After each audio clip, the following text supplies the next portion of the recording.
Hello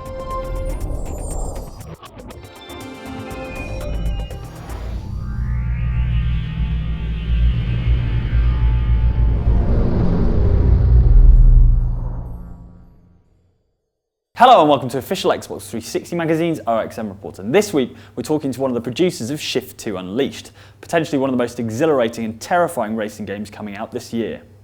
Okay, so I'm here with Jesse Abney, who's a producer on Shift 2 Unleashed. Now, I've had a few goes on the game. These cars are lively.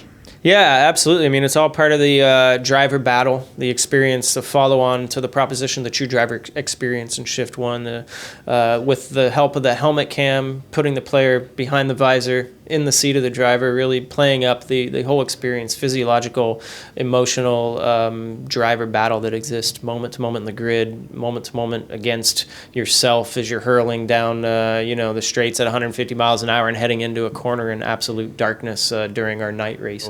It's all part and parcel with the whole driver battle experience.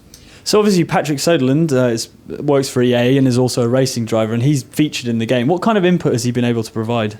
Well, he, along with a whole assortment of multidisciplinary racers who are all representatives from Team Need for Speed, have actually been part of a crew that have been engaged early and often in the design process of not only that helmet cam view, but also in the overall race day atmosphere, both day and night, that Shift 2 is playing up as part of our core design. It was really in getting an authentic experience from the damage to the cars that occur from just constant jostling, to the debris that litters the track and the actual degradation of the condition of the track as the event wears on.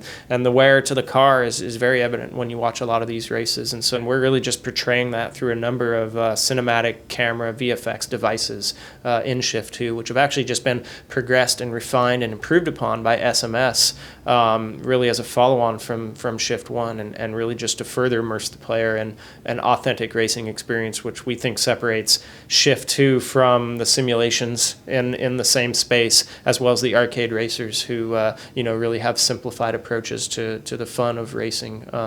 Shift 2 is all about that authentic driver's seat action from their point of view. And we've seen drift for the first time today. Tell me what you guys have for guys who are fans of drifting. Well, once again, it's a refinement and a progression to the approach that Shift presented. It was a direct relationship with Vaughn Gittin Jr., Darren McNamara out of MCN Motorsport, who worked with us day to day on drift and actually building tutorials, building introduction videos, and Vaughn Gittin Jr., who took the Formula Drift Championship and the affiliation with Team Need for Speed there to help us kind of improve upon the experience for the player, both in the selection of cars and the retro machines, which are so popular in the drift community, all fully works modifiable like the rest of the cars in Shift 2.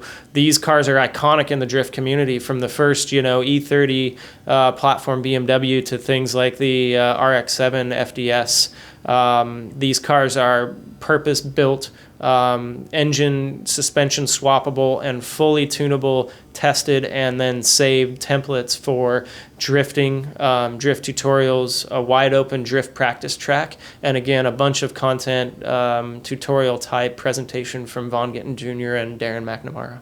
And for the guys who are maybe more traditional motorsport fans, you've got the FIA GT championships in there. How closely were you working with the FIA to realise that?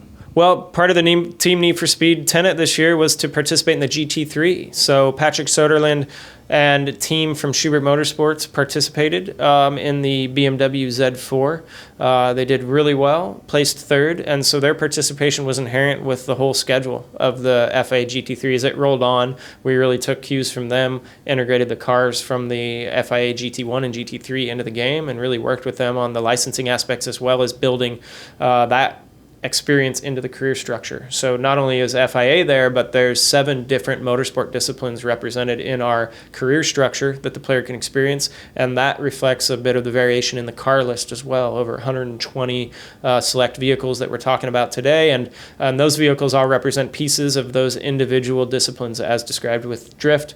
GT3, GT1 are examples of where we have car classes and vehicle types and manufacturers which represent the core of those motorsport cultures.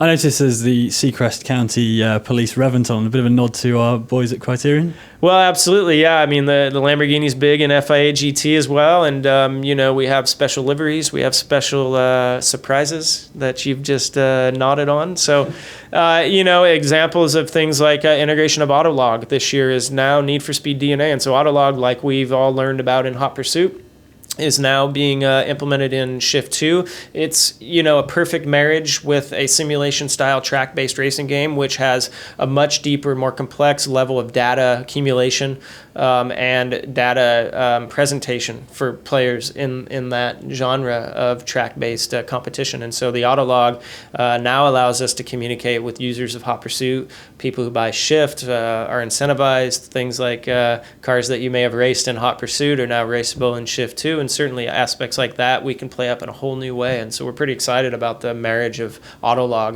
as a core brand feature that players are going to experience in a number of different flavors, from HP as an example of arcade implementation to Shift 2 as an example of authentic racing implementation.